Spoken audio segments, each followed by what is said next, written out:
This year, we had the beginning of an era and the ending of another. As James Gunn's DC universe began with Superman soaring onto our screens, Vinland Saga's 20-year story came to a far more quiet conclusion. In a political climate where the world seems to be becoming more hateful than ever, people set themselves into factions like right versus left, religion versus atheist, skin versus skin. We need objective speakers to remind us all that we're all on the same team as humans. I think this can really effectively be done through the stories we consume that connect us. So it's really neat that this year 2 great stories came out that brought people together, stories that best personify what I deem to be true positive masculinity. Not just stoic toughness, but the courage to care. Superman, the man who doesn't bleed too often, reminding us we all bleed the same red.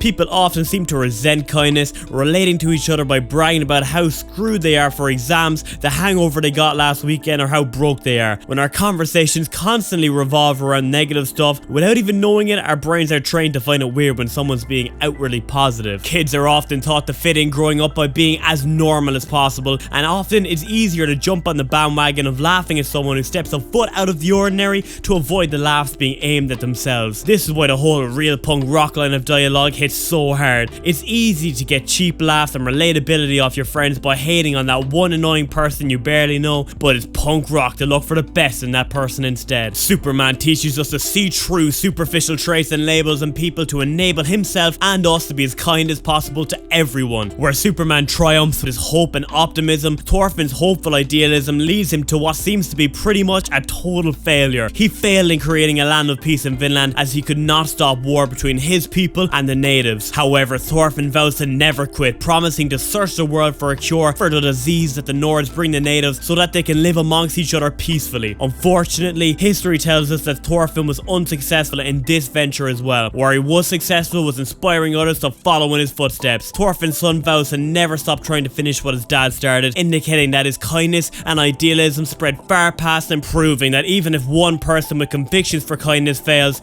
others will follow in his footsteps, making the world a better place, inspired through the ideals of that first person. We can see this through the gesture of Plimk receiving seeds from Thorfinn to sow wheat, symbolizing a hopeful future that plenty of kind souls will need to work to attain. I believe this is such a powerful message to a guy like me who isn't half as important or powerful as Superman or Thorfinn, but the act of showing a bit of kindness day to day could lead someone else to be kind, who leads someone else to be kind, and so on. Unfortunately today, we often see the opposite, hate leading to more hate. Grifters have found an easy formula to make rakes of money is to hate on groups of people who step a foot out of line to what they deem to be normal, and as they grow, more and more spread their hateful narratives, affecting people in ways which we'll never know. In times like these, we rely on these heroes, man, where their idealism radiates through the worlds of their stories to the point that they transcend them and affect the real world. In a time where masculinity has been confused by people to mean who can do the most push-ups, have the most girlfriends on the fly, or have the nicest cars, a great man in my own life has gifted me with the belief that true masculinity is getting stronger in all facets of life so that you can spread your kindness to as many people as possible. I believe these 2 characters exemplify this belief perfectly, as both use their strength not to show off but to impact the most people positively as possible. Knowing their extra strength gives them the opportunity to do so. Where Superman's emotional openness reaffirms hope for the world, Thorfinn's transformational pacifism plants literal seeds for future generations, both emphasizing enduring impact over fleeting dominance. Vulnerability and kindness do not diminish masculinity, they amplify it. I personally will follow these heroes in all the small ways I can, and I hope you do too.